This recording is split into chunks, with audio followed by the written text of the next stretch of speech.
Assalamualaikum warahmatullahi wabarakatuh. Waalaikumsalam warahmatullahi wabarakatuh. Pak Tito sebagai kepala sekolah, kemudian Pak Tari dan Pak Riki sebagai kepala sekolah kita, serta Bapak Ibu guru yang alhamdulillah ada dalam keadaan sehat walafiat. Alhamdulillah pada siang hari ini mudah-mudahan ini menjadi awal yang baik untuk kedepannya.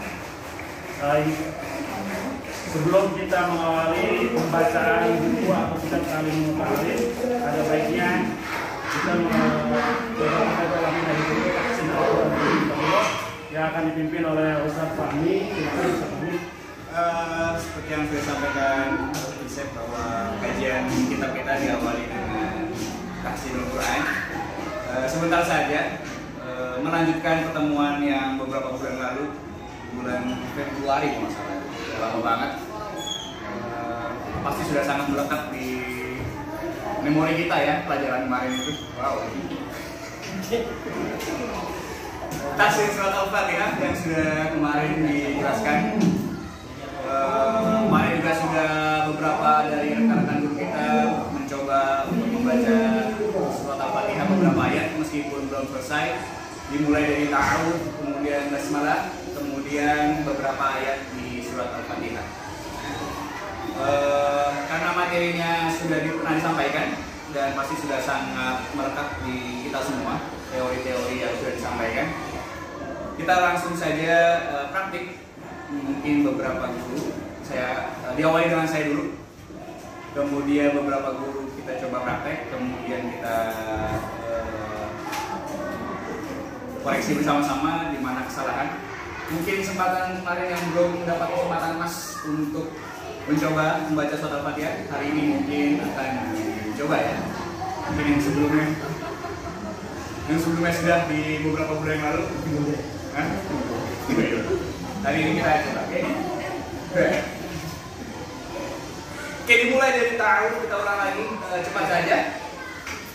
Ta'awudz kemarin, yang pertama secara umum ketika membaca surat-surat di Al-Quran, ayat-ayat di Al-Quran, atau membaca huruf-huruf di Al-Quran, yang pertama yang paling utama adalah namanya itmamul harokat. Jadi bahasa Arabnya itmamul harokat, diartikan di bahasa Indonesia yaitu menyempurnakan harokat.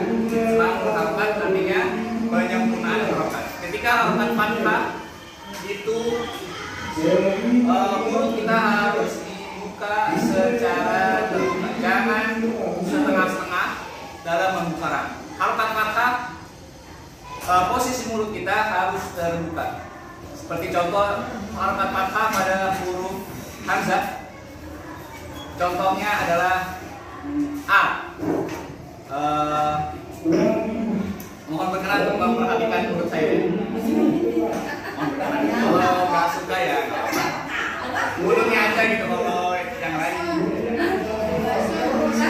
Oke, kita coba ya.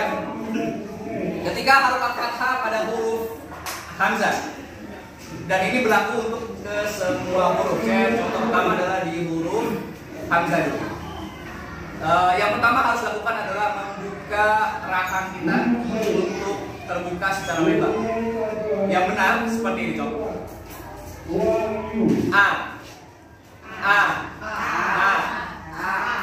Gampangnya ancang-ancangnya itu pertama senyum dulu. Senyum.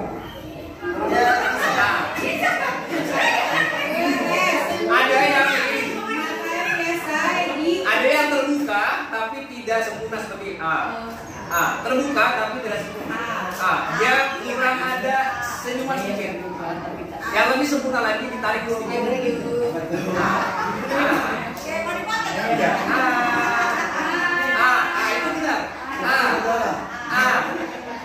Kemudian diharukan kasroh, diturunkan rahang bawahnya. I sampai kelihatan giginya. Bukan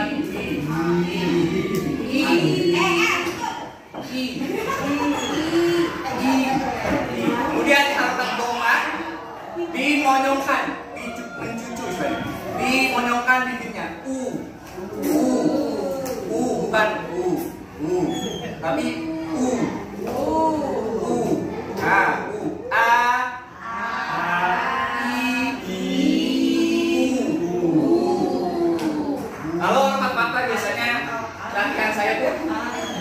Taruh 2 atau sampai 3 jari di mulut. A, 2 jari. A, kalau masih 1 jari. A, A. Emang harus terbuka. Memang kadang-kadang kaku, tapi lama-lama kalau dilatih akan mulutnya tuh akan terbiasa. Kita contohkan di ta'awudz dulu ya.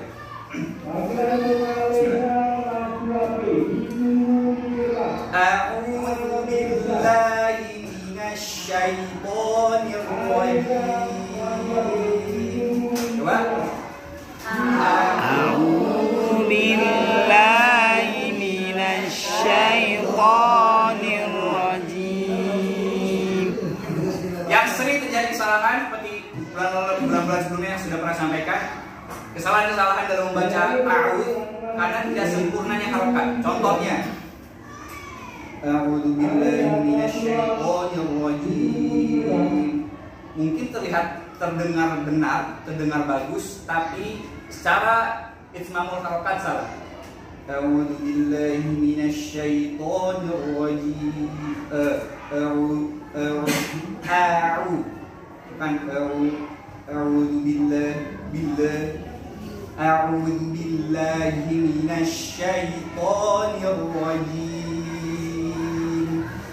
A'udzu billahi minasyaitonir rajim. Jadi ismul harokat, sempurnakan semua harokatnya. A fathah ya A, bukan I ya I, bukan I. U ya U, bukan U. A'udzu. Jadi terdengar jelas. Kemudian kita tinjau dari segi hurufnya, ta'awudz. Mari kita sudah belajar ta'awudz. Ta'awudz. Nah, yang sering terjadi salah itu ta'awudz. Padahal la itu hurufnya tipis, jadi harus ada ancang-ancangnya. Ta'awudz. Kembalikan bibirnya dulu. Jadi bukan a'udzu billahi minasyaitonir rajim. Coba. A'udzu billahi minasyaitonir rajim. Bismillahirrahmanirrahim. Bismillahirrahmanirrahim. Lagi, itsmamul harokat yang paling penting. Di awal-awal kita belajar tuh itsmamul harokat. Jadi sempurnakan harokatnya. Istilah itu nggak males untuk buka mulut. Bismillahirrahmanirrahim. Bismillahirrahmanirrahim.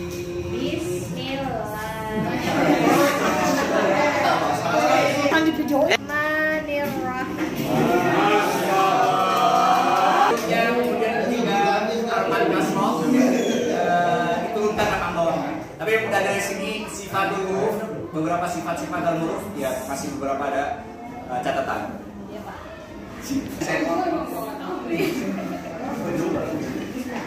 Kemudian saya bacakan full surat Al-Fatihah. Sekali lagi catatan, bukan berarti ini bacaan yang benar banget. Bisa jadi ada kesalahan juga dari bacaan saya, tapi kemarin sudah saya sampaikan waktu pertemuan sebelumnya dari 2 guru yang saya belajar. Alhamdulillah dari Al-Fatihah tidak ada catatan yang banyak itu dari 2 guru tersebut, dan 2 guru tersebut sudah saya sampaikan juga sudah punya ijazah sanad gitu. Jadi meskipun saya belum punya, tapi dari 2 guru saya itu sudah alhamdulillah sudah ditasbih, sudah dibenarkan bacaan surat Al-Fatihahnya sama mereka berdua. Coba saya bacakan dari ayat pertama sampai ayat terakhir.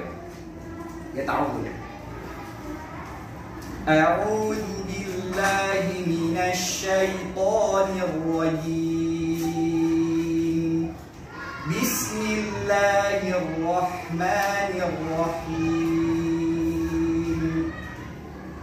Alhamdulillahi Rabbil Alamin Ar-Rahmanir Rahim Maliki Yawmiddin Iyyaka na'budu wa iyyaka nasta'in Ihdinas siratal mustaqim Siratal ladzina an'amta 'alaihim ghairil maghdubi 'alaihim waladdallin.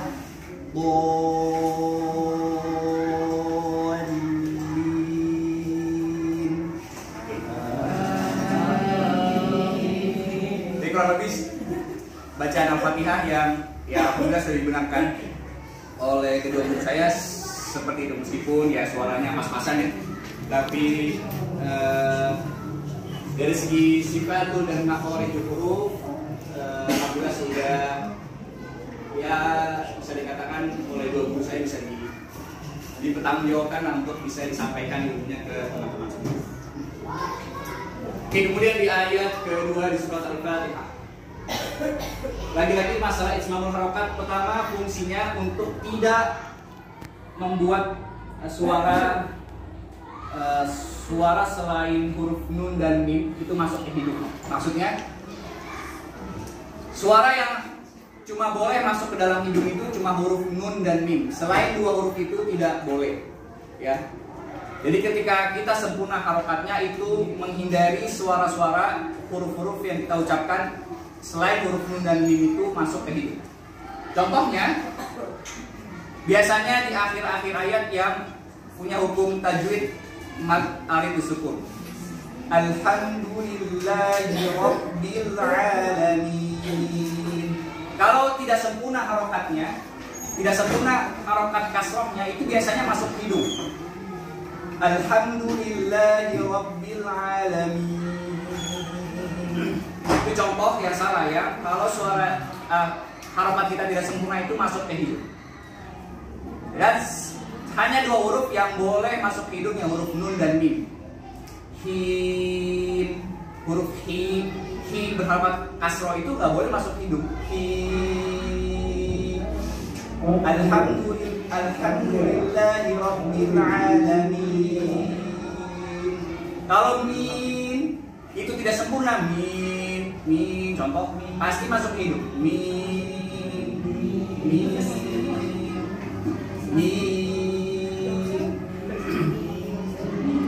Cara untuk ngeceknya dipencet hidungnya.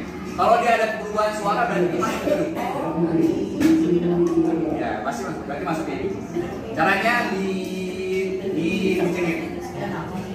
Alhamdulillahi Rabbil Alamin. Bukan mim. Kalau mim itu masuk hidung. Tidak ada perubahan. Oke, coba ya. Coba misalnya ayat. Coba. Batuk. Gak ada masalah. Batuk pilek itu ini ya. Gak ada kaitannya dengan misalnya saya lagi pilek nih, suaranya sengau, bindeng. Gak ada urusannya dengan suaranya jadi dengaran masuk hidung. Itu karena sudah berbeda salurannya. Jadi meskipun dia pilek, bindeng, flu atau batuk, kalau harokatnya bagus, nggak akan masuk ke hidung. Ya. Gitu ya. Alhamdulillah juga harus disempurnakan harokatnya. Alhamdulillahi Rabbil Alamin. Kemudian di ayat ketiga, Ar-Rahmanir Rahim. Nah, yang terjadi sering kesalahan ketika mengucapkan huruf ro yang tebal. Ro berharokat kasroh itu disebutnya ro yang tebal. Ro yang berharokat ro yang berharokat fathah itu ro tebal. Sedangkan ro yang berharokat kasroh itu ro tipis. Di ayat ketiga Ar-Rahmanir Rahim berarti ro-nya tebal. Oke. Nah, yang sini terjadi kesalahan untuk terdengar tebal. Mulut kita itu sering dimonyongin. Padahal ro itu huruf lidah, bukan huruf bibir. Jadi yang bergerak hanya lidah. Bukan L.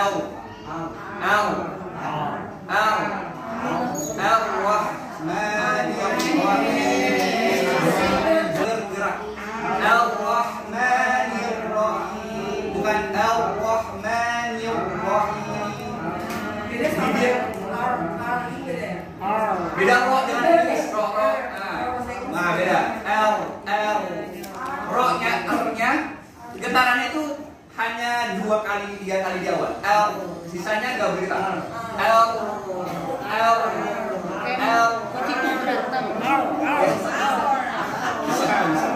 Mami lidahnya ada di mana?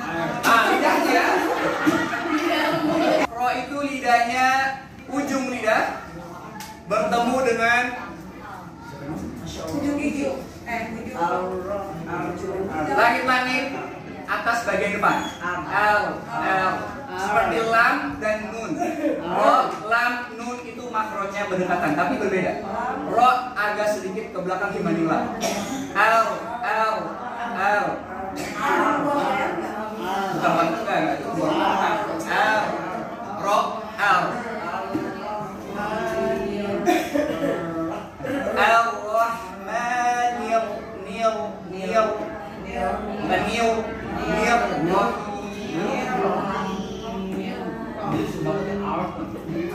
catatannya huruf tebal ro misalnya itu tidak ada sangkut pautnya dengan bibir. Oke, jangan biar terdengar itu tebal itu di monyong-monyongin. Al-Rahmanir, bibirnya enggak. Tapi kalau dimonyongin tetap Salah. Karena nggak ada sangkut paut. Huruf bibir cuma huruf mim, ba dan fa. Ma, ba, fa itu huruf bibir yang keluar dari bibir. Ma pertemuan 2 bibir. Ma, ba, fa, hanya 3 itu aja. Dan wa. 4. Ya, tapi nggak bertemu. Wa itu. Ma, ba, fa, wa itu baru menggunakan bibir. Bibirnya bergerak. Tapi selain 4 huruf itu tidak ada yang menggunakan bibir. Bibirnya nggak boleh gerak, nggak boleh dimonyong-monyongin. L. Kemudian kalau tebal, pangkal lidahnya naik ke atas. Jadi ini lidah, dia naik gitu.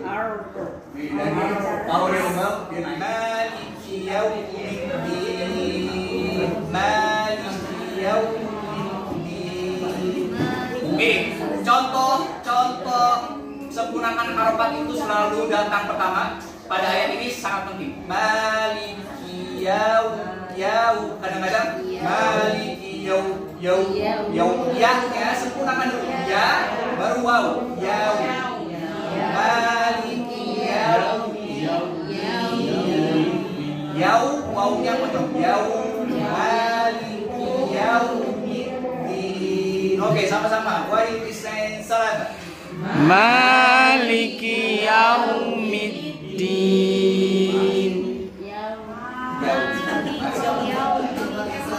Ya betul, maliki yaumiddin. Nah, ini paling sering terjadi kesalahan di ayat selanjutnya. Iyyaka na'budu wa iyyaka nasta'in. Ada beberapa huruf yang perlu diperhatikan sifat-sifat. Yang pertama di luar ismul harokat. Yang pertama iyyaka, iyyaka, bukan iya tapi iya. Ada ayunannya. Iya, karena iya-nya tasydid, bukan iya. Kana. Kemudian huruf kaf, bukan ka tapi ka. Ada udara yang ngalir.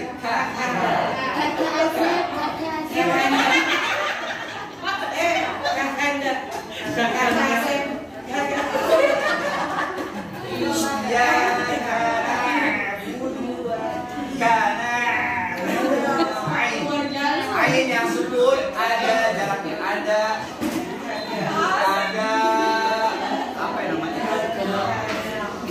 Iya, iyyaka na'budu wa iyyaka nasta'in. Iyyaka na'budu wa iyyaka nasta'in.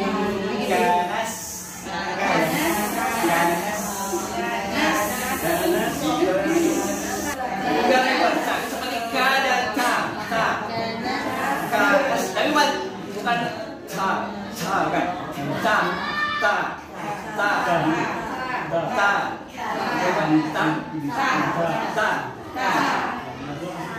Ta. Bukan disengajakan, tapi ada ta, sedikit saja angin yang keluar. Ta.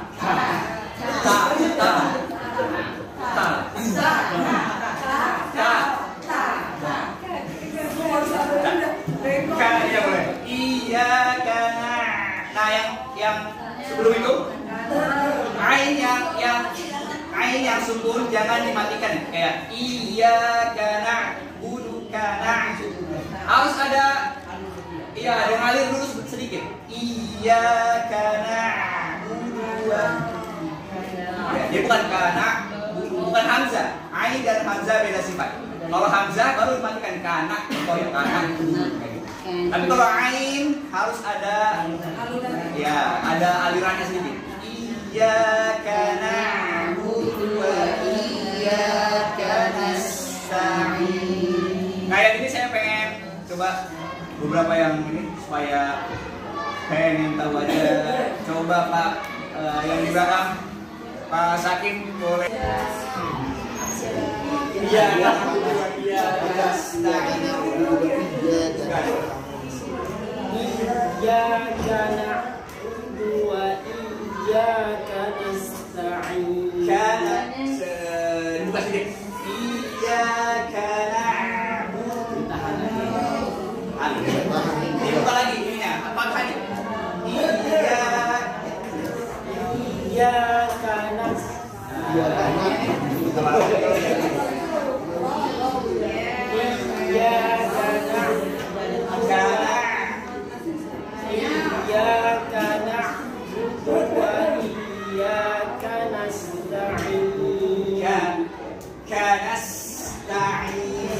Jadi huruf-huruf itu jangan kanas tapi kanas. Jadi huruf sin yang sukun dan ta itu tidak dipisahkan, tidak dimatikan. Kanas ta, bukan kanas ta. Kanas ta. Lagi.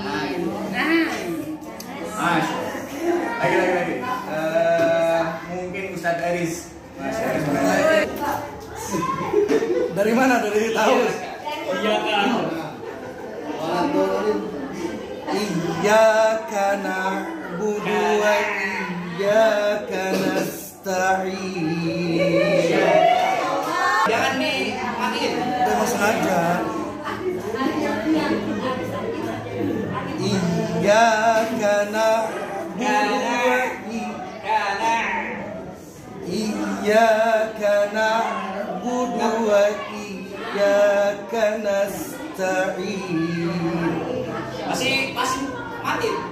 Sifat ain itu wabaina ribu wasyadidin. Huruf yang harus dialirin. Lam, nun, ain, mim dan ro itu ada sedikit alirannya. Meskipun tidak panjang. Kalau sin benar harus panjang alirannya. Iyyaka na'budu wa iyyaka nasta'in. Tapi ain ini tengah-tengah antara dimatikan sama dialirin panjang. Tapi bukan dimatikan. Sedikit dikasih aliran yang agak panjang sedikit. Iyyaka na'budu ain bukan kana budu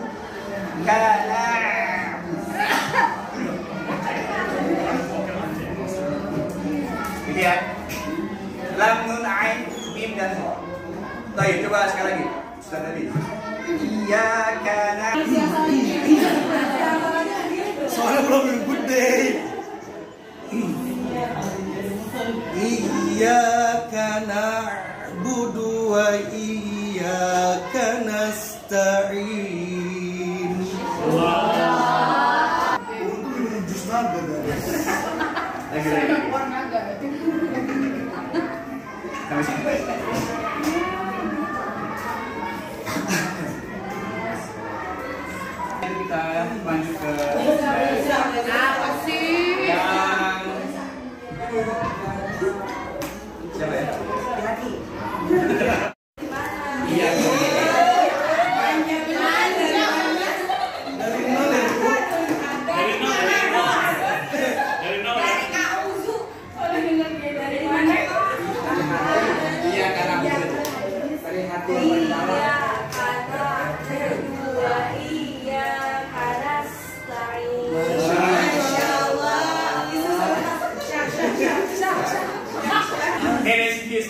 sudah bagus ya.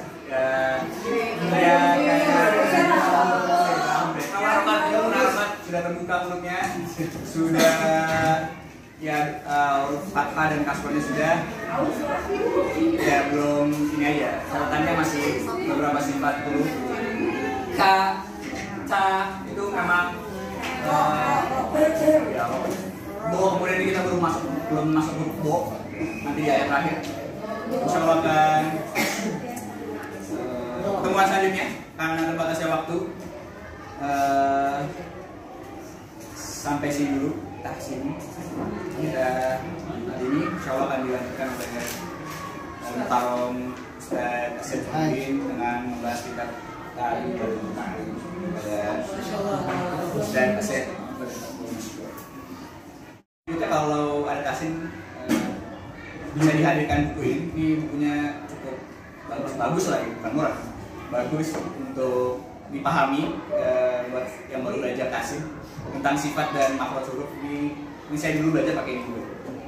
Jadi per huruf dibahas dari mulai hamzah sampai huruf akhir. Setiap hurufnya sifat-sifatnya ada apa saja di setiap hurufnya, kemudian contoh-contoh di ayat ada apa. Baik, silakan.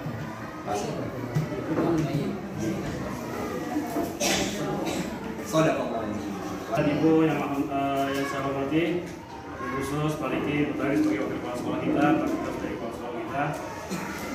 Di sini saya hanya memulai ya, bukan berarti yang paling bisa ya. Mudah-mudahan nanti berikutnya nanti gantian, ada Pak Diki, ada Ustaz Agus, Ustaz Hari, semuanya. Ibu-ibu juga mungkin. Insya Allah yang akan kita kaji Ta'limul Muta'alim fi Tarki Ta'allum. Kitab ini dikarang oleh Al-Imam Burhanuddin Az-Zarnuji.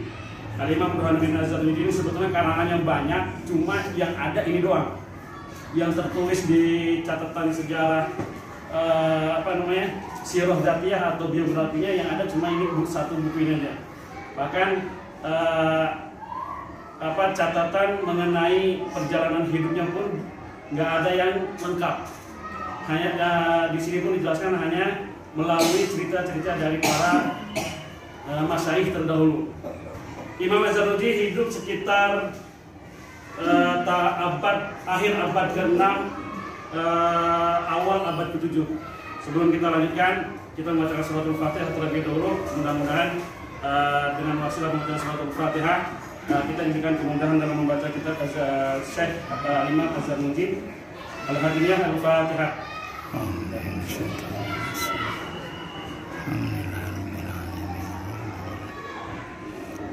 Iyyaka na'budu wa iyyaka nasta'in.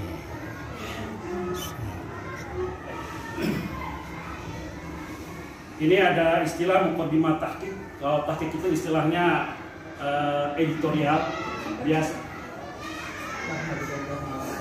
Ya, ini tahqiq itu kalau kita sebut itu editorial. Kalau ulama terdahulu itu kan nulis buku itu cuma matan. Bahkan nggak ada yang namanya ayat Al-Quran, nggak ada yang namanya hadis. Kita jangan heran kalau orang tua kita dulu itu kata kiai saya kayak gini. Kok bukan kata kiai, kata kitab apa? Ya memang dari kitabnya itu memang nggak ada kutipan Al-Quran, nggak ada kutipan hadis. Tujuan mereka mengarang kitab seperti itu lebih mudah. Yang penting masyarakat itu tahu hukumnya halal haram. Yang penting masyarakat itu tahu hukumnya seperti ini. Nggak mencantumkan ayat Al-Quran dan hadis. Nah, tugas dari petahqiq, kalau orang yang disebut dengan muhaqqiq editorial, ini tugasnya untuk memberikan catatan-catatan kaki mengenai hukum ini. Dalam buku ini memang sumbernya dari Al-Quran, ini ayatnya, ini hadisnya, ini dari tugas para muhaqqiq atau editor buku. Cuma biasanya banyak terjadi pencurian ilmu di muhaqqiq atau tahqiq. Pencurian ilmu itu maksudnya, misalnya ada kita fikih Syafi'i. Misalnya katakan kita Kifayatul Akhir fikih Imam Syafi'i. Kemudian yang mentahqiq itu orang yang nggak mengakui mazhab misalnya. Nah, biasanya dalam mentahqiq dia menghilangkan poin-poin yang dia nggak sepakati. menghilangkan poin-poin yang nggak dia sepakati. Hal ini pernah saya alami ketika ikut pengajian fikih. Ketika syekhnya meminta salah satu kitab, siapa yang bawa kitabnya, satu orang berdiri dan memberikan. Yang terjadi apa? Siapa yang bawa buku ini, silakan berdiri dan kumpulkan bukunya di depan. Setelah kita ngumpulin, ternyata kalian yang bukunya tadi dikumpulkan, saya ganti dengan uang agar membeli kitab yang lain. Kita tanya kenapa? Karena muhakiknya banyak menghilangkan poin-poin penting yang ada dalam kitab tertentu. Ini jadi nggak hanya asal membeli kitab nanti ya. Kalau dilihat itu muhakiknya siapa? Itulah sedikit tentang muhakik atau tahqiq. Kitab Ta'limul Muta'alim ini bukan satu-satunya kitab mengenai pendidikan. Sebelum-sebelumnya banyak kitab yang dikarang oleh para ulama sebelum Imam Az-Zarnuji. Terdiri dari kurang lebih 13 atau 14 pasal. Memang isinya mengenai cara belajar, mengenai bagaimana kita mendidik anak, bagaimana kita mendidik diri sendiri. Ini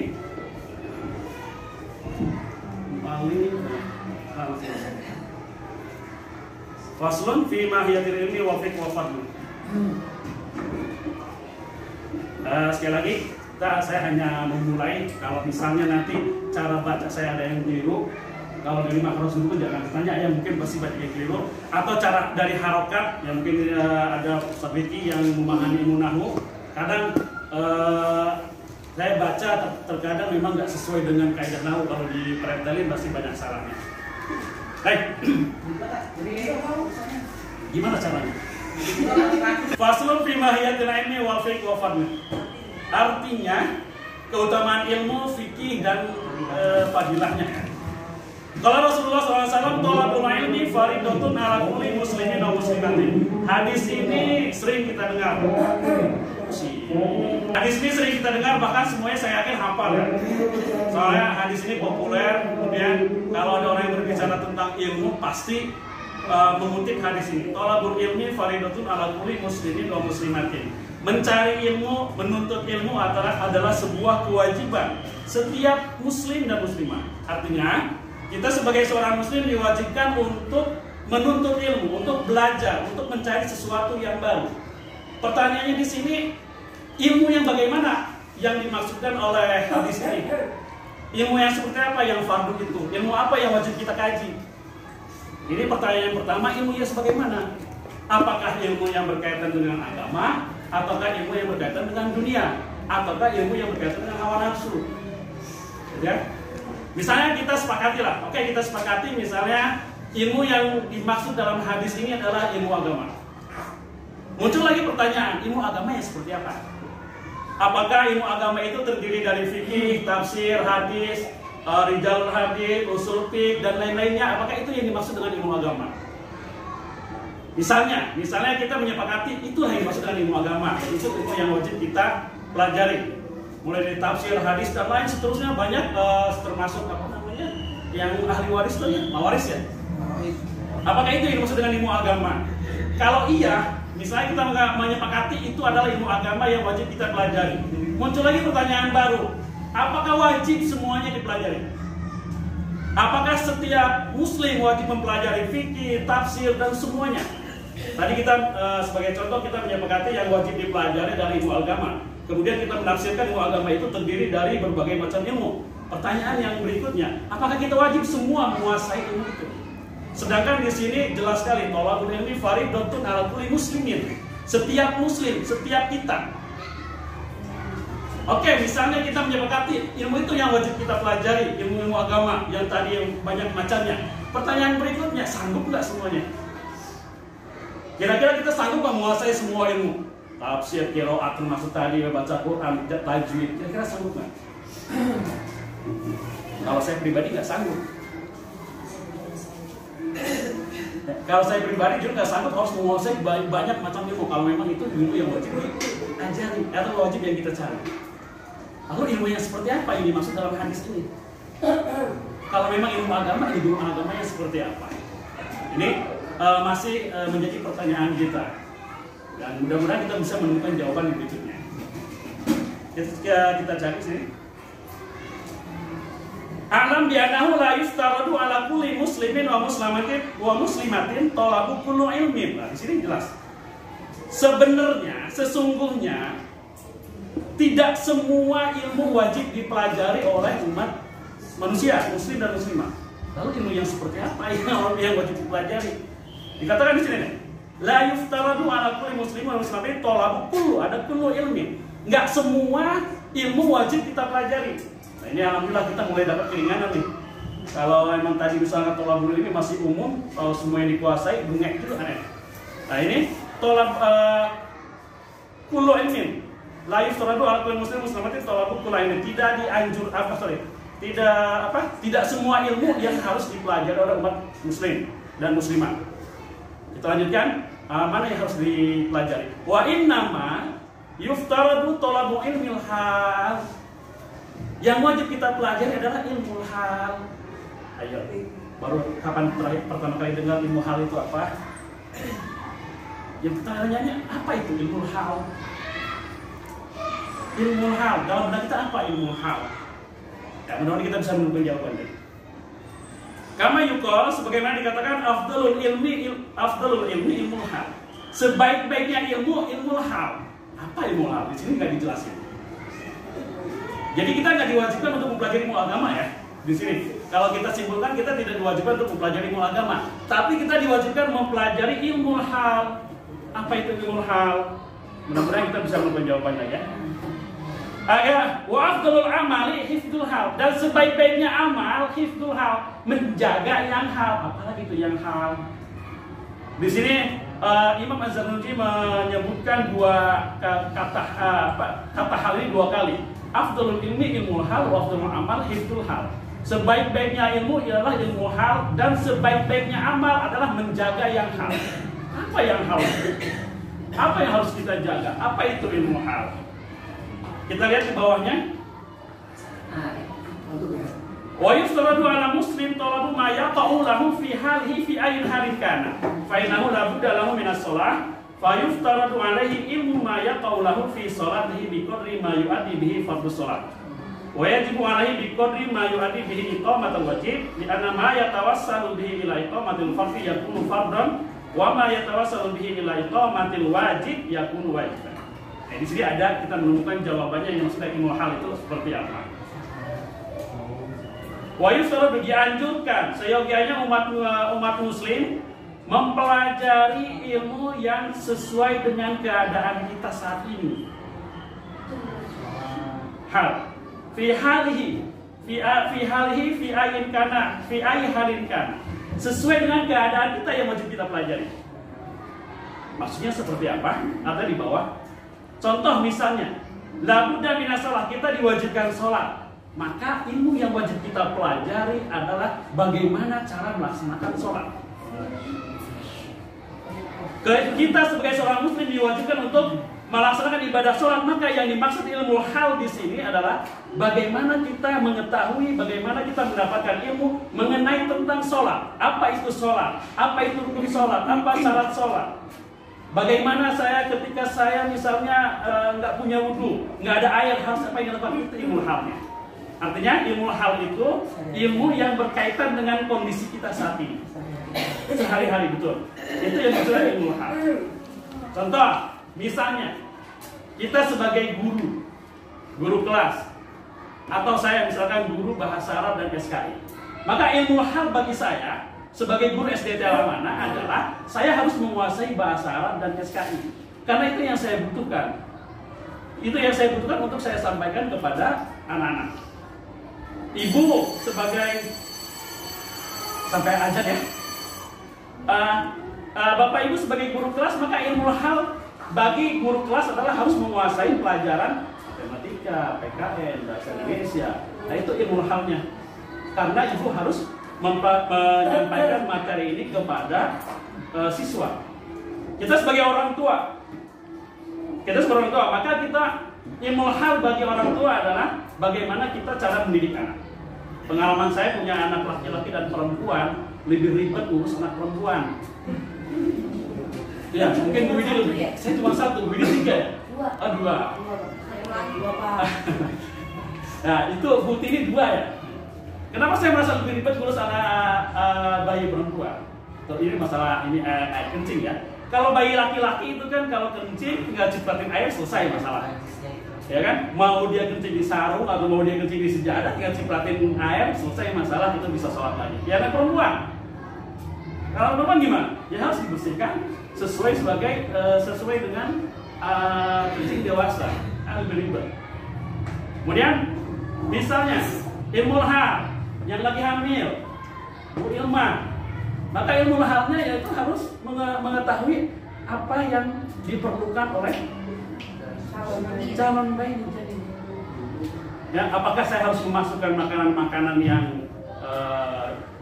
misalkan harus memperbanyak makanan kacang hijau biar rambutnya lebat, atau saya harus sering membaca surah ayat Yusuf biar ganteng gitu ya. Nah itu ilmu halnya bagi orang yang hamil. Setelah hamil akan melahirkan.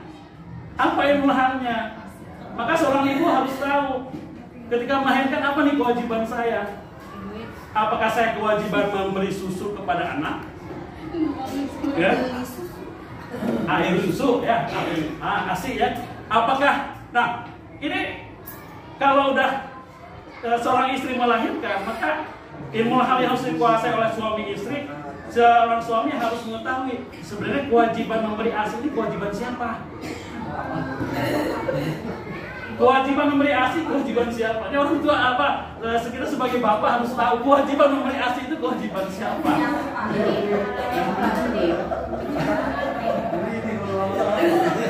Kalau saya jawab ibu, saya diserang nggak ya? Dan ternyata kewajiban memberi ASI itu adalah kewajiban bapak. Kewajiban memberi ASI itu kewajiban bapak. Istri nggak mempunyai kewajiban untuk memberikan ASI-nya. Bahkan ketika istri mau memberikan ASI-nya kepada anaknya, dia boleh meminta bayaran dari suaminya.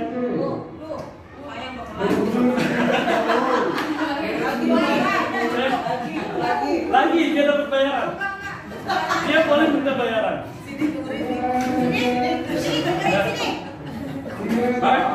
Pasti ini juga sama. Ilmu halnya dia mau nikah, apa yang harus dia siapkan? Apakah calon istrinya ini nanti terpaksa atau enggak? Ya? Misalnya kita sebagai orang tua yang bentar lagi punya mantu, masih jauh.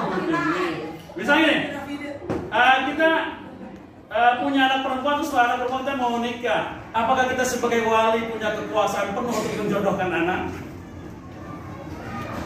Sedangkan kata orang tua, Nabi aja jodohin anaknya, Fatimah sama siapa? Ali ya? Itu mereka dijodohin. Berarti kamu pun kalau saya jodohkan, berarti kamu harus ikut. Pak, itu kan zaman dulu mas saya, yang jalannya hidup kan saya, Pak. Masa saya harus nentuin? Apa boleh kita menolak perjodohan yang diberikan yang dilakukan oleh bapak dan ibu kita?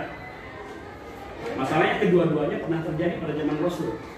Kalau zaman Rasul ya jelas Rasul sendiri menjodohkan putrinya. Kemudian sebelum Rasul lahir pun perjodohan sudah terjadi.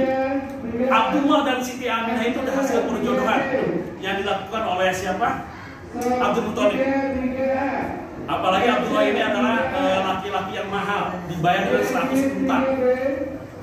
Karena waktu itu Abdul Muthalib pernah berjanji, pernah bernazar, saya akan mengorbankan 1 anak laki-laki saya kalau punya 10 anak laki-laki. Dan ternyata dia punya 10 anak laki-laki. Maka mau nggak mau 1 harus dikorbankan, disembelih. Dia sebagai penganut agama yang Hanif, penganut ajaran Nabi Ibrahim ya. Jadi Abdul Muthalib bukan Yahudi, bukan Nasrani, dia penganut ajaran Nabi Ibrahim, ajaran Hanif. Dia harus melaksanakan nazarnya atau janjinya. Maka 10 anaknya dikocok, yang keluar Abdullah lagi, yang keluar Abdullah lagi, yang keluar Abdullah. Oh, berarti si Abdullah harus dikorbankan. Berarti dia yang akan saya korbankan, yang akan saya korbankan untuk para leluhur. Nah, budaya mereka kan udah menikah, meskipun disebut jahiliyah, tapi dalam budaya mereka lebih berkembang. para kafir, para pembesar Quraisy saat itu ngasih masukan, Abdul Muthalib, jangan dilakuin nazar kamu ini. Kalau kamu lakuin, nanti khawatirnya umat setelah kita menganggap hal ini sesuatu yang wajib atau sesuatu yang harus. Diskusi, maka jadilah bukan percobaan,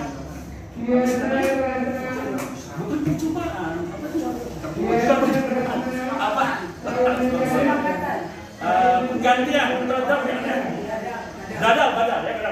Maka digantilah dengan 100 ekor unta. Abdul Muthalib menyembelih 100 ekor unta sebagai ganti dari nyawa Abdullah. Setelah selesai menyembelih 100 ekor unta, barulah dinikahkan dengan Siti Aminah. Perjalanan ini pernah sesuatu yang memang dilakukan oleh Rasul, dan sesuatu yang boleh. Akan tetapi bukan sesuatu yang wajib juga ya. Seorang perempuan ya bisa boleh menolak perjodohan, karena zaman Rasul pernah terjadi ada seorang perempuan yang diminta untuk dijodohkan oleh ayahnya, tapi dia nggak mau. Maka Rasul menyampaikan, ya udah pilih, kamu maunya seperti apa. Kalau nggak salah jadinya siapa namanya. Artinya itu ilmu hal yang harus kita kuasai sebagai orang tua, sebagai guru. Kemudian kembali ke ibu yang dari melahirkan, kewajiban memberi ASI itu adalah kewajiban ayah. Artinya ASI di sini adalah nafkah ya. Maka kewajiban memberi nafkah itu adalah orang tua, ayah atau bapak. Ibu itu wajib memberikan kolostrum. Jadi kalau ibu tahu kolostrum, ya, kolostrum itu air ASI yang pertama kali keluar, yang mas ya, itu yang wajib diberikan. Nah ini nggak ada perbedaan pendapat para ulama. Seorang ibu yang melahirkan dia wajib memberikan kolostrum. Jadi air kolostrum itu air ASI yang pertama kali keluar sebelum pokoknya pertama kali lah habis brojol, habis melahirkan, itu yang pertama kali keluar itu adalah kolostrum. Dan ini sudah dibahas sekian ratus tahun yang lalu. Ternyata kolostrum ya manfaatnya lebih banyak. Bapak ibu mungkin lebih tahu karena mungkin lebih sering dengar. Ini yang maksud dengan ilmu hal. Jadi ilmu hal itu yang wajib kita pelajari adalah ilmu yang sesuai dengan keadaan kita ini seperti apa. Kalau kita sebagai seorang guru, maka kita harus menguasai ilmu yang berkaitan dengan kita profesinya sebagai guru. Kalau kita sebagai orang tua, maka kita harus menguasai sebagai orang tua seperti apa. Kalau kita sebagai bisnismen, maka harus dikuasai apa yang berkaitan dengan bisnisnya. Baik, kita lanjutkan. Wa kadzalika fi shaumi wa zakat in kana lahu malun wa hajj in wajaba alaih wa kadzalika fil buyu wa in kana yatajab min al-tijar. Sama. Begitu juga dalam hal puasa, zakat, haji bagi yang memiliki harta kalau memang diwajibkan, kemudian dalam transaksi jual beli buyu ya. Jika dia memang kesehariannya adalah melakukan transaksi jual beli. So, kita juga harus ilmu hal ketika kita berbuat puasa, maka kita harus tahu apa yang harus kita lakukan sebagai seorang ibu, sebagai seorang ayah, sebagai seorang anak terhadap puasa. Wajib untuk siapa? Apa aja yang membatalkan puasa? Bagaimana kalau saya ternyata menyusui anak ketika bulan puasa, saya nggak kuat, saya harus membatalkan puasa. Apakah saya harus mengganti puasa atau saya harus membayar fidyah? Ketika bulan puasa, apakah kita harus membayar puasanya juga atau harus membayar fidyah atau harus dua-duanya? Kalau bapak ibu menggolongkan hamil dan menyusui itu bagian dari penyakit yang sulit disembuhkan atau yang susah disembuhkan atau yang nggak mungkin sembuh, ya silahkan aja bayar fidyah, sudah bisa berkorban. Kalau memang ibu menggolongkan hamil itu bagian dari penyakit yang apa sih namanya, yang susah sembuhnya, maka silakan. Penyakit serasa, contoh misalnya sakit jantung atau apa gitu misalnya yang susah disembuhin gitu. Pokoknya ini anak orang ini mau mati kalau sakit ini gitu. Ya, dia lagi dirawat ya. Kalau memang ibu menggolongkan hamil itu bagian dari penyakit yang sulit sembuh ya silakan bayar fidyah, nggak usah menggodok. Tapi kalau saya sendiri pada istri saya ya harus menggodok karena saya tidak menggodokkan hamil itu bagian dari penyakit yang sulit sembuh. Beda harus kita itu. Itulah kenapa ada beberapa di antara kita gimana puasanya, oh bayar fidyah aja. Oh, mungkin memang meyakini hamil atau itu bagian dari penyakit yang agak sulit sembuh, makanya hanya bayar fidyah. Tapi kalau bertanya kepada saya itu berarti harus membayar puasanya juga karena tidak digolongkan hamil itu masuk dalam bagian penyakit yang sulit sembuh. Baik, ini zakat, nah, apa ya kita harus mengetahui zakat itu wajib kepada siapa, kan? Zakat, ada yang bertanya pada orang zakat itu wajib kepada siapa, termasuk orang miskin. Loh, miskin aja, masa harus zakat juga? Ada jawab sama memangnya orang miskin hartanya bersih, dia belum tentu bersih juga hartanya dia miliki. Bisa jadi dia mungkin akan kemiskinannya sering mengumpat terhadap Allah. Ya, artinya makanya secara zakat itu diwajibkan untuk semua muslim. Kita lanjutkan sedikit. Ini hanya catatan kami. Nah ini ada yang bertanya. Sebelumnya ini Kilali Muhammad bin Hasan. Muhammad bin Hasan pernah ditanya, kenapa engkau tidak membuat buku zuhud? Zuhud ini tentang tasawuf ya, tentang akhlak. Kenapa engkau tidak membuat buku zuhud? Kemudian Muhammad bin Hasan menjawab, sonaftu kitaban fil. Saya udah ngarang buku, saya udah nulis buku tentang transaksi jual beli. Yakni az-zahid man yataharraru 'ani syubuhat. Muhammad bin Hasan menjelaskan maksud zuhud di sini adalah orang yang terbebas dari sesuatu yang syubhat tentang jual beli, terbebas dari hal-hal yang makruhat intijarah dalam transaksi jual beli. Artinya meskipun Muhammad bin Hasan hanya menulis buku tentang jual beli, tapi di situ udah mencakup tentang zuhud. Zuhudnya apa? Yaitu orang yang bertransaksi jual beli ya dia terbebas dari perilaku-perilaku yang syubhat atau sesuatu yang diharamkan atau yang dimakruhkan oleh Allah dalam hal jual beli. Wa kadzalika fi sa'iril muamalat, semua interaksi sosial.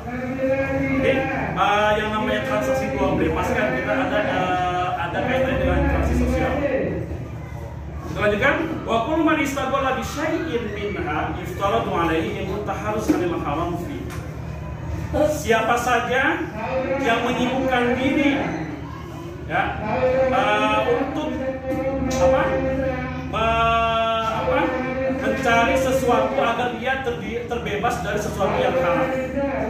Nah ini ada satu ilmu yang wajib kita pelajari semuanya, yang wajib kita pelajari, yaitu di bawah. Wakadzalika yuftaradu 'alaihi ilmu ahwalil qalb. Kita harus mempelajari tentang hati, tentang tawakal, tentang rasa syukur, tentang emosi, tentang qada dan qadar. Fainal waqim fi jami' amal. Karena semua itu terjadi pada diri kita. Mau kita status kita sebagai tentara, status kita sebagai guru, sebagai apalah statusnya apapun itu, pasti ilmu tentang hati, tentang tawakal, tentang rasa syukur, ini pasti semuanya melakukan kan karena semua manusia pasti berinteraksi dengan orang lain. Wasaraful ilmu la yufqa ala hadin itu atas tulisannya. Nah ini bedanya kita sama hewan. Ya, bedanya manusia sama hewan itu kita cuma punya akal atau kita punya ilmu. Makanya kita disebut al-insanu hayawanun natik. Manusia itu adalah hewan yang berbicara atau berakal. Ya bedanya kita dengan hewan ya kita punya akal, kita punya ilmu. Hewan punya kekuatan, hewan punya perasaan, hewan punya rasa sedih, hewan punya rasa senang. Yang membedakan cuma satu, kita punya ilmu dan kita punya akal. Dan selebihnya itu sama aja kita dengan hewan. Ada kita punya tenaga, hewan punya. Kita punya rasa sedih, hewan punya. Kita punya rasa gembira, hewan juga sering menunjukkan rasa gembira dia.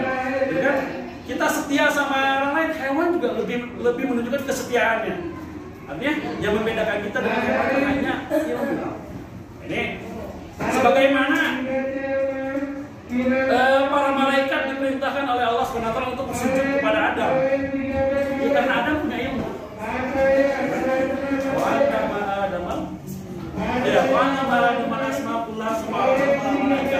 Bedanya Adam sama malaikat karena Adam punya ilmunya.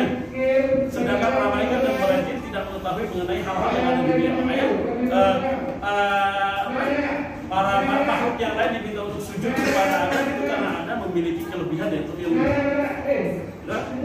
Jadi ini yang bisa kita pahami dari yang maksudnya ilmu hal. Nah, kenapa? Wa inna masyarakat likoni wasilah dengan Allah. Kenapa kok manusia ini mulia banget itu di hadapan Allah orang yang berilmu? Yang final lagi warna untuk ilmu dawajah. Kenapa orang yang berilmu itu mulia banget di hadapan Allah? Ini karena likauni wasilatan ilal bar wa taqwa allati yasra. Karena ilmu ini menjadi wasilah kita, perantara kita untuk ketakwaan kita, untuk penghambaan kita kepada Allah. Orang yang punya ilmunya belum tentu diberkati. Ya kan? Nah ini apa namanya? Ini Said Muhammad bin Hasan. Ta'alam bayangi mazainu li ahli wa fadlu wa yudhil mahal. Belajarlah karena semuanya ilmu itu adalah hiasan bagi pemiliknya dan keutamaan serta unwan, alamat ya, atau petunjuk bagi penuntut pemujanya dalam hal ini adalah pencari ilmu. Pokok mustafidan kulayomin siadatan. Maka jadilah orang yang senantiasa setiap hari merasakan mengambil manfaat dari ilmu yang kita miliki. Baik. Nah ini lanjutkan. Cukup ya? Nah, cukup ya? Baik. Intinya mudah-mudahan kita bisa mengambil manfaat pada pertemuan kita hari ini. Yang ternyata yang wajib kita pelajari adalah ilmu hal, dan ilmu hal itu adalah ilmu yang kita butuhkan saat ini. Nah, termasuk kayak hifdzul hal, ini perlu kita singgung. Hifdzul hal menjaga status kita pada saat itu, maka kita harus jaga. Kalau status kita sekarang sebagai seorang muslim, maka kita harus jaga kemusliman kita, keislaman kita. Nah, kita sering diajarkan doa, Rabbana la tuzigh qulubana ba'da idh hadaytana. Ya Allah, jangan kau kembalikan hatiku setelah kau memberikan hidayah kepada. Karena banyak cerita orang-orang yang hafizul Quran, ulama, tapi tahu besok dia menjadi murtad. Itu banyak, itu bukan kisah-kisah khayalan, tapi memang pada kenyataannya ada banyak para alim yang ternyata meninggalkan keislaman. Sebab itu yang namanya hidayah, kita harus senantiasa mohon hidayah kepada Allah SWT. Tadi di surah Al-Fatihah itu ihdinas siratal mustaqim. Ini keutamaan ilmu. Baik, ini yang bisa saya sampaikan. Mudah-mudahan ada manfaatnya. Ini pasal 1 belum selesai, tapi intinya seperti itu. Intinya kita menjaga status kita sebagai apa sekarang. Kalau status kita sebagai wali kelas, sebagai wali kelas jangan sampai terbiasa ya. Ya, kalau saya sebagai guru bahasa Arab SKI, saya harus jaga. Kalau saya ini guru bahasa Arab SKI, makanya saya ikut TPG. Jadi biar bisa digeser sama Pak Ringgi ya. Maksudnya biar nggak geser dari guru bahasa Arab yang lain gitu. Saya punya alasan, saya punya sertifikat di bahasa Arab gitu ya. Ya, kemudian ilmu yang utama adalah ilmu hal, artinya ilmu yang berkaitan dengan kehidupan kita saat ini, status kita sebagai apa, maka ilmu itu yang wajib kita pelajari. Sekali lagi, saya bukan menggurui, tapi hanya berbagi informasi. Kalau sekiranya ada yang salah, mohon dimaafkan. Untuk berikutnya nanti gantian, setelah ini nanti yang baca Pak Ringgi atau Ustaz Hari.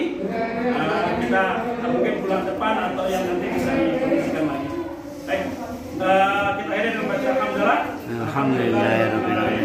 Assalamualaikum warahmatullahi wabarakatuh. Waalaikumsalam.